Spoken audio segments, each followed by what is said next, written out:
Welltower came out with its first quarter earnings on Tuesday, and surprise, surprise, it was yet another great quarter, and its share price jumped 3.5% immediately upon the news. It was the 10th consecutive quarter in which same-store shop NOI growth exceeded 20% at 21.7% in the first quarter. Guidance for same-store NOI growth also rose by 100 basis points to a midpoint of 19% for fiscal year 2025.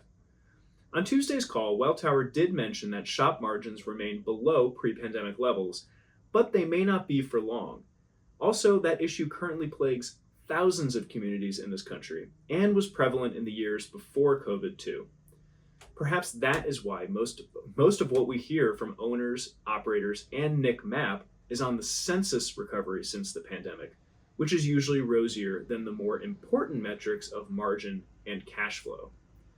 Welltower still showed a lot of strength on occupancy, with year-over-year gains in January, February, and March at 380, 390, and 400 basis points, respectively, with the 400 basis points being the highest level of year-over-year growth ever for the company outside of the post-COVID recovery. Sequential occupancy growth for the first quarter at 60 basis points also bucked historical norms for first quarters, which in the 5 years pre-COVID always measured sequential losses in census. Our own study of historical quarterly census trends back in 2020 showed the same thing, but that is another good sign for Welltower. The REIT also continues to dominate the M&A space in our industry, with $6.2 billion of pro-rata gross acquisitions and loan funding year to date.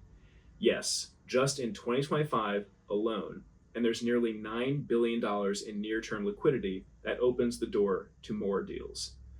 Despite Welltower's caution surrounding the development market, we suspect they are still one of the larger investors in new developments right now too, albeit at just $142 million of development funding in the first quarter.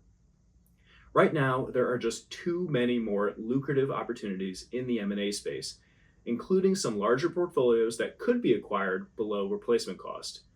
And Welltower has been best positioned for years and in the near future to take advantage. Will the party ever stop?